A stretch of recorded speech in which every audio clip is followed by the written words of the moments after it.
Alright, hey guys, this is a really important video. I have no idea how I'm going to put it together, but something big has happened, and the video quality and everything changes from this day on.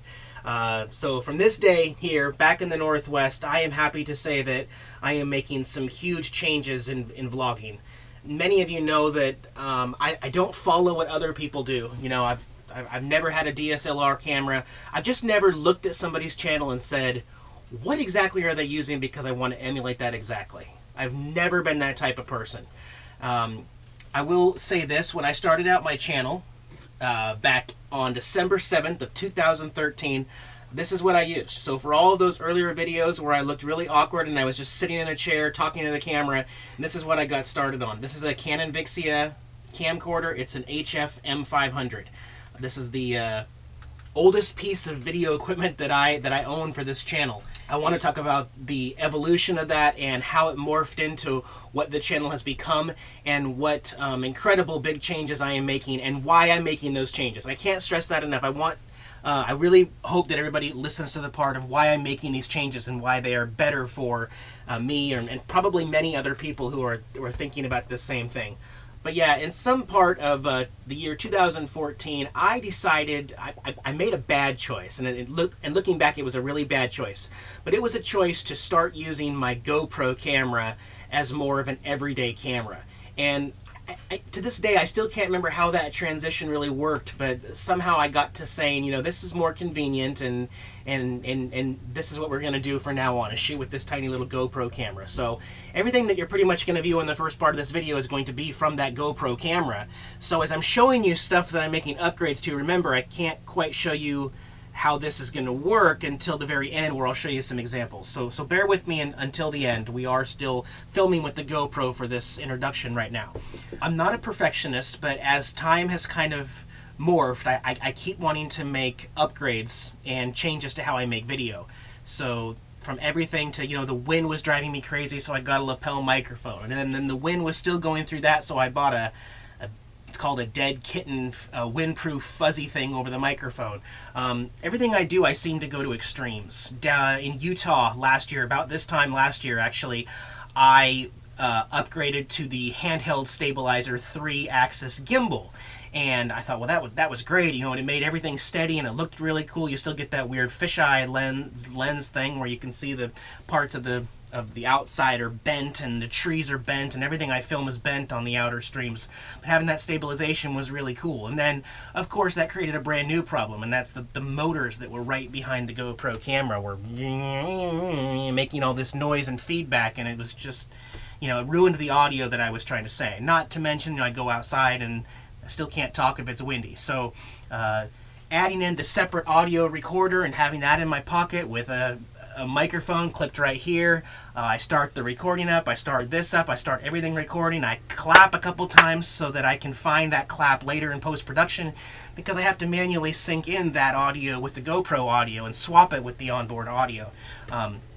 Basically, what had happened was I realized I'm creating so much extra work for myself right now. The GoPro, they're just not user-friendly for me as far as vlogging and the type of stuff I do.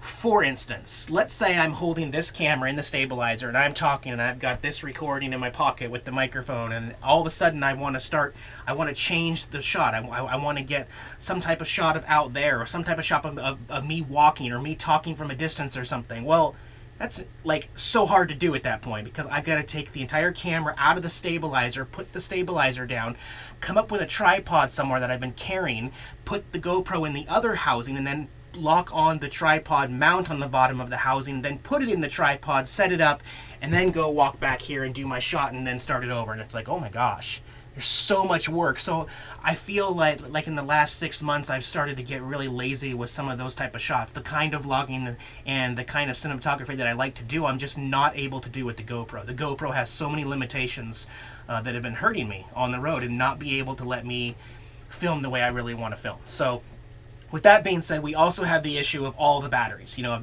I mean, oh my gosh, the batteries. So many batteries I have to carry, and so many batteries.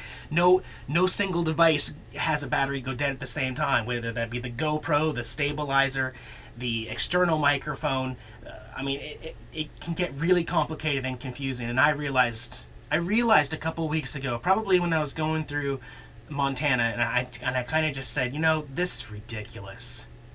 This is ridiculous. So you guys will remember I grabbed this camera a couple times, and I literally just brought this camera. No microphone, no extra battery. These batteries last 2.5 hours on this camera. It records its own audio fairly well, and I said, you know, I'm just gonna do it.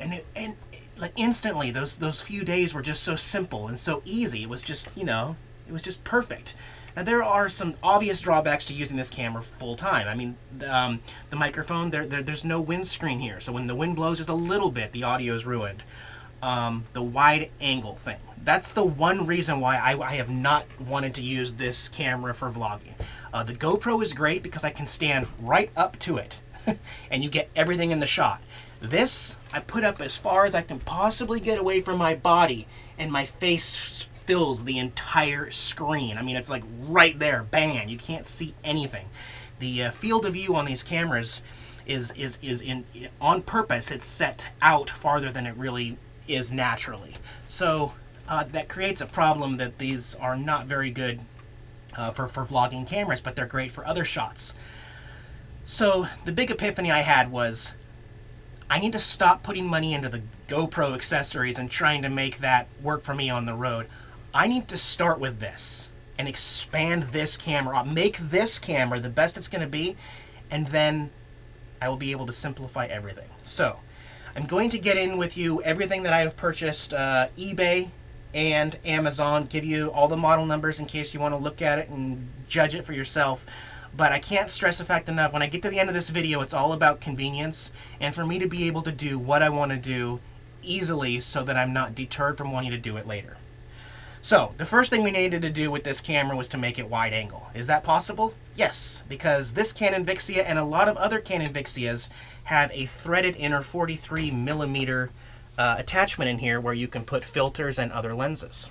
The lens that I found, and I will say I did a lot of research on wide angle conversion lenses.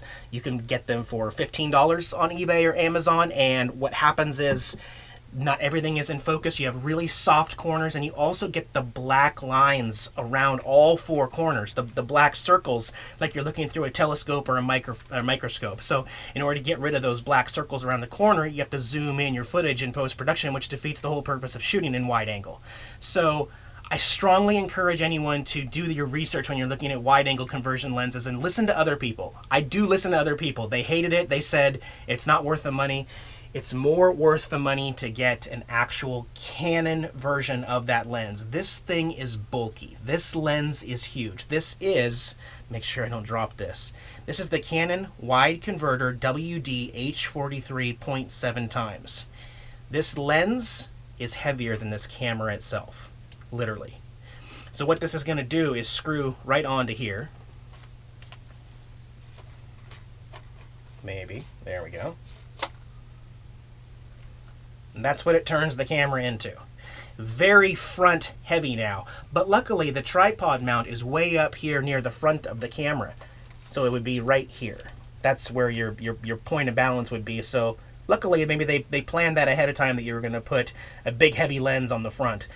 Yes, it sticks out, but this is a definite improvement on the wide angle. I will be doing some test footage here at the end of this video showing everything that's involved with using this as far as the microphone and this. So stay tuned for that, but that's how the camera changed in that form. I want to get to the how I hold the camera, but I also have this, and I have this little handheld device. I've had this since I started making videos as well. And in earlier days, I would simply just screw it into here and then hold the camera like this. When I was doing shots out there that I wanted stabilized, I would put my left hand on this and put another hand here and kind of try to keep my arm straight so I can get the most steady, smooth shot like this. This also has an optical image stabilization built into this camera. This is not a cheap camera. Back in the day, it was a $1,500 camera. Now I think you can get them for like $600 or $700 brand new. But it's a very good camera. So it really gets rid of a lot of that jerky motion that your hand's going to do, and it automatically stabilizes it inside, which is really cool. But this grip presents a whole bunch of problems.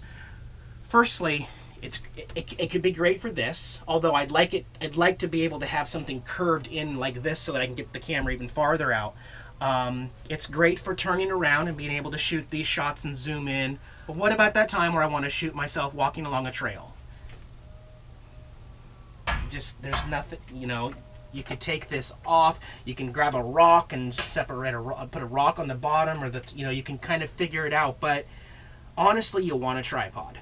That's what I started thinking about. I started thinking about, do I ever see anybody just hold a tripod like a hand mount so that they can do it? And that's where I made a smart decision. Rather than buying a really cheap tripod, I bought a $32 Manfrotto tripod. Now, yes, this thing looks dinky, but this is heavy duty. It's not heavy in the hand, but this is very heavy duty. What I like about this the most is this ball joint. You don't have to unscrew stuff and have this loose and have it come off. What happens is you push this button and the whole ball bearing up here rotates to where you want it until you let go of the button, and that stays there. I mean, it's rated for 4 pounds, this tiny little Manfrotto tripod. 4 pounds. So what we'll do is we'll screw it into here like this. For typical vlogging, I will simply adjust it like this. That way it does put the camera a little farther away, out like this. And for instance, let's say I'm walking and all of a sudden I want to do some trail recording. Look how simple it is. I just go like that, flop that out like that, put it on the ground, press the button to get the right angle, let go, it's good to go. Record, get back up, grab it, put it in my hand, adjust it like that, and we're right back on the road. You can see it's not really that thick. I put my whole hand around it. It's very secure. The camera is not wobbling. The camera is very secure to this tripod. If it was a cheap plastic version like, where's the other one I have? I think I threw it away. But anyway, if it was a cheaper plastic version, it would have a whole bunch of shake on the camera. So this has to be a sturdy tripod hand grip. That's what I came up with. Love it. Be incorporating that a lot more. Lastly, let's talk about the microphone issue. So, I am one of those kinds of people that when I find a problem with recording video, I do not just fix it one step better, because that has created a lot more hassle, because that one step better wasn't quite good enough. So what do?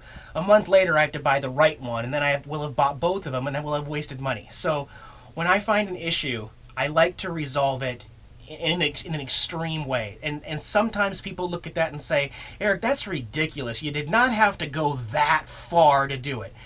But the fact is, I want to eliminate a problem, and I don't want it to come back a little bit. I don't want it to come back at all. So, as far as recording audio on a separate device in my pocket and having a microphone here, absolutely not. That is never going to happen to me again, ever, unless I'm doing an interview and my talent has to wear it over there so that I can ask the questions. But for me personally, the audio must be recorded onto this device with the same video and on the same SD card when I pull it off, so that there's no syncing problems. That was a must. So this camera does have a mic input on here, on the side here, which is great, except for if you take my lapel microphone and plug it into here and try to talk into it, you get no audio recorded. And the reason for that is because this wants a powered microphone. So the microphone needs to be self-powered. Now, yes, there are some cheap lapel microphones out there that take like watch-size batteries, and that gives it the voltage it needs to be able to record to it. But again, I didn't want to have a lapel microphone. So, I got this bad boy. This is the Rode VideoMic. And again, all of the gear that I'm using today and sharing with you today, I will put a link to all of the gear in case you want to check it out and do your own type of research. This is powered by a 9-volt battery up here. It has a shock absorber up here so that anything that taps on the camera is not going to be recorded on the microphone itself, since it's suspended on this hard plastic that is supposed to have a lifetime warranty and not ever wear out. It does have the adapter, so I'll just put it on the camera here itself. One thing I'll mention about this particular Canon camera, for some reason the shoe on the top is not a standard shoe. This is an advanced mini shoe. It has electrical components and all sorts of weird stuff in there, and this will not simply plug into there like that. I did not realize that at the time, so that's why it took a couple extra days for me to buy this adapter. And the adapter goes into the advanced mini shoe and clicks in there. Sometimes. Okay, clicks in there. And this gives me a universal shoe mount on the top.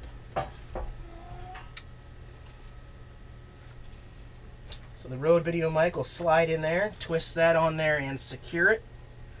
Open this, plug in the microphone like that, and that is generally what it's going to look like. Take the lens off.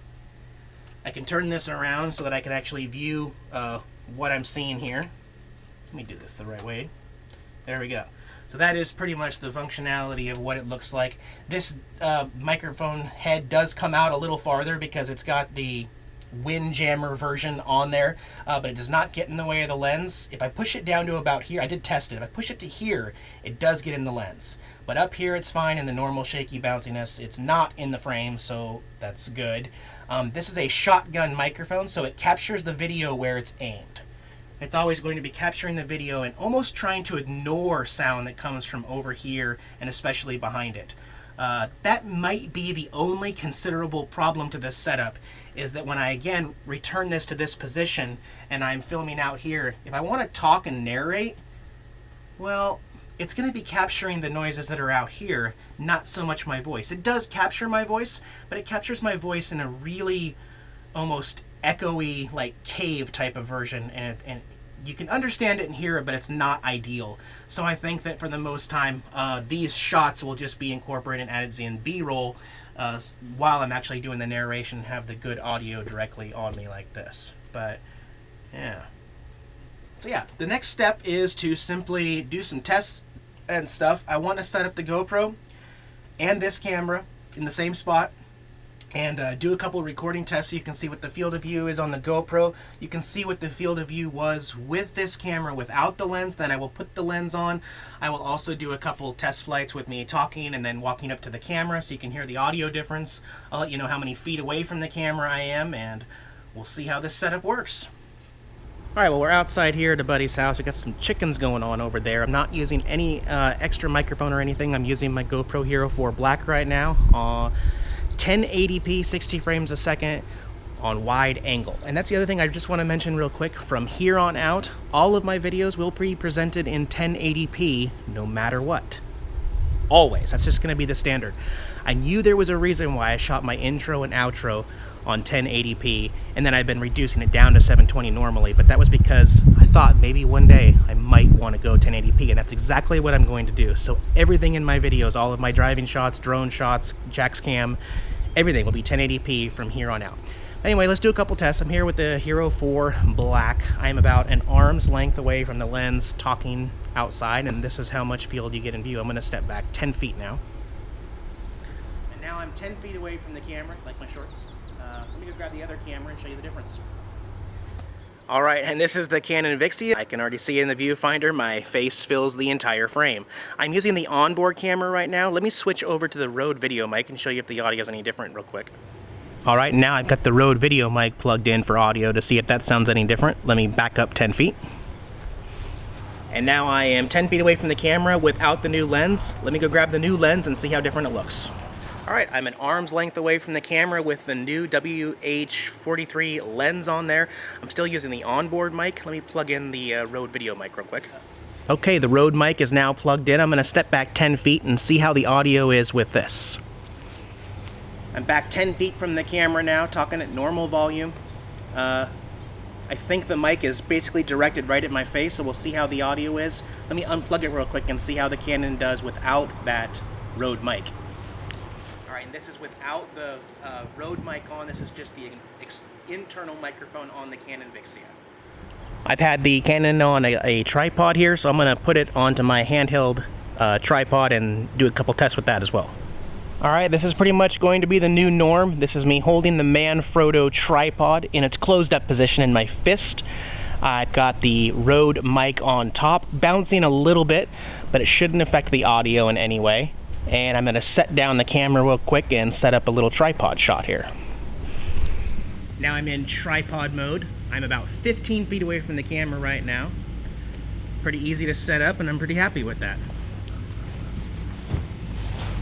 Now I'm back inside the RV here. I've got the Canon ViXi on the tripod, and I'm going to step back into the same position. And I'm looking in the viewfinder, which may end up being a problem because I'm not going to be making eye contact with the lens as much. But Wow, what a difference. All of a sudden, this Canon camcorder is exceptionally awesome, and I'm pleased to death about it. Meow, it's feed the kitty time. Uh-oh. So, this camera does not replace the GoPros, you know, completely, obviously, because I'm still going to have the GoPro up front in the dash, facing me for when I want to narrate while driving. I've got my SJ4000 pointing out the window, the windshield, for the views of when I'm driving. Also, the Jax Cam needs a GoPro for those shots, and my drone quadcopter. I have to have the drone for, or have to have the GoPro for that, so it doesn't replace it, but I would say 92% of the time I'm going to be using this camera instead of, because of its convenience and because it makes everything easier for me. Everything is self-contained. I don't have to worry about it. I know no matter where I'm at, wind is never going to ruin any of my audio. I'm going to be able to get all the shots I want because I'm always holding a tripod. My camera system as a whole is a tripod and is going to allow me to do anything I want to when I get away from the RV. So, anyway, really excited about visiting some places here in the Northwest. I might not even be staying in Washington State itself, maybe going into Idaho or Oregon or even beyond those states as well, but the Northwest is a beautiful place to spend this time of year. So, alright guys, have a good day. See you in a couple days in 1080p. Hey guys, this is Jax, my kitty cat. I'm his servant, Eric. Thanks for watching our YouTube channel here on RVing. If you liked the video, give us a thumbs up below. Make sure you subscribe, check out all our other videos, and keep following us on the road. Thanks, guys.